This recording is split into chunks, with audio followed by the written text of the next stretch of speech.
Hi, I'm John Lane. Thanks for joining us today. I am an OAD certified and trained consultant, and I'm here to show you today how we read your OAD assessment.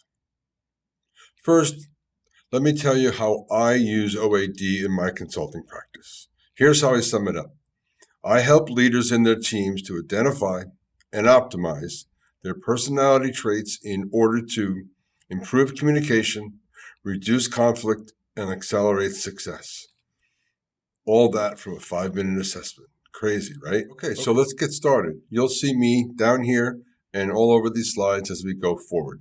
So let me just introduce OAD to you as a business decision tool. It helps discover deep and meaningful employee insights that enable peak personal and business performance. Let me tell you a little bit of background about OAD.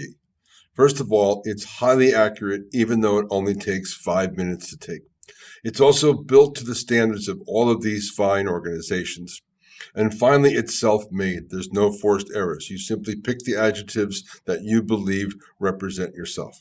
What that means to you is that you can trust the data that comes out and use it to drive your business forward. Okay, let's get into some more details about OAD. This is what we call the OAD Leadership Style Matrix. It's a classic 2x2 4-quadrant summary where 13 OAD typical traits are spread across the 4 quadrants. Let me show you over here. In OAD, we look at our first cut is between generalists and specialists. We like to say that a generalist and a specialist role is a recipe for failure and vice versa. The next cut we look at is what we call style or communication style between socially oriented and technically oriented people. I am a socially oriented generalist in the builder quadrant, and I'm a negotiator. And I'll show you what that means as we get inside. Now we're going to walk through what we call the OAD constructs. Those are the details of every personality assessment report that comes out. I'm going to start with our relative traits of assertiveness, extroversion, patience, and detail orientation. We call these relative traits because their numeric score is not as important as their relationship to each other. And we'll show you that in a second. We are going to look at our 3 trait modifiers, VL for versatility level, EC for emotional control, and CR for creativity. Let me break them down for you really quickly. Versatility level is a measure of behavioral adaptability. Emotional control is a measure of decision-making process. We like to think of it as heart versus head.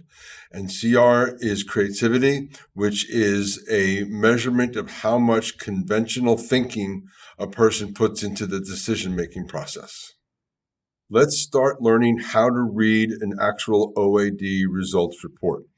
First of all, I like to look at the whole picture and tell the story of the flesh and blood human being who took the assessment. 2, I'll break down the relative traits of AE, P, and D. And then finally, I'll modify that with VL, EC, and CR.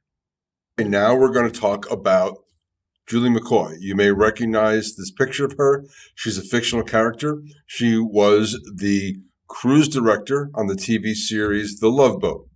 And we show her today so you can understand what her personality would like if she had taken the OAD assessment.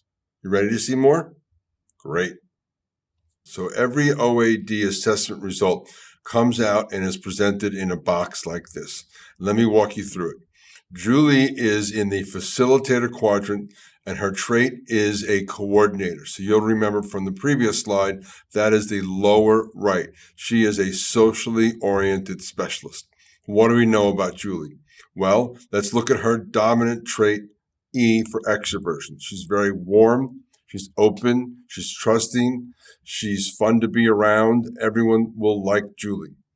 We also notice, however, that she's carrying a clipboard, and in that clipboard is the ship's schedule and ports of call and a list of all the passengers and what cabins they're in, etc.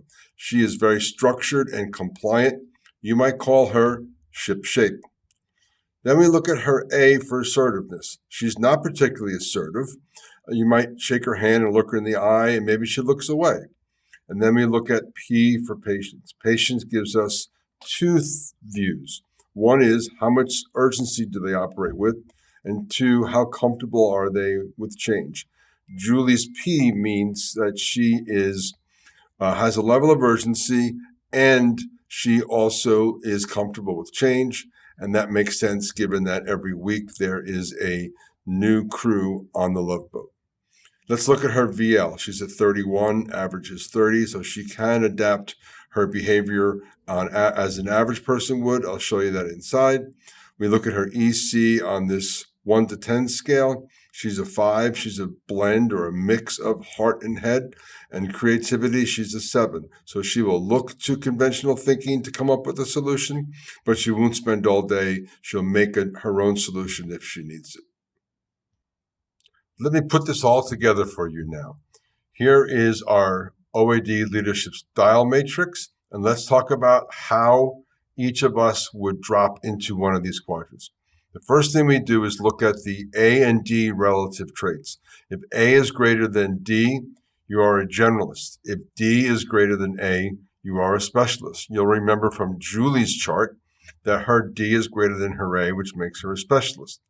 Then we look at the E and D relative traits. If E is greater than D, you're socially oriented. If D is greater than E, you're technically oriented. You'll remember that Julie's E is higher than her D.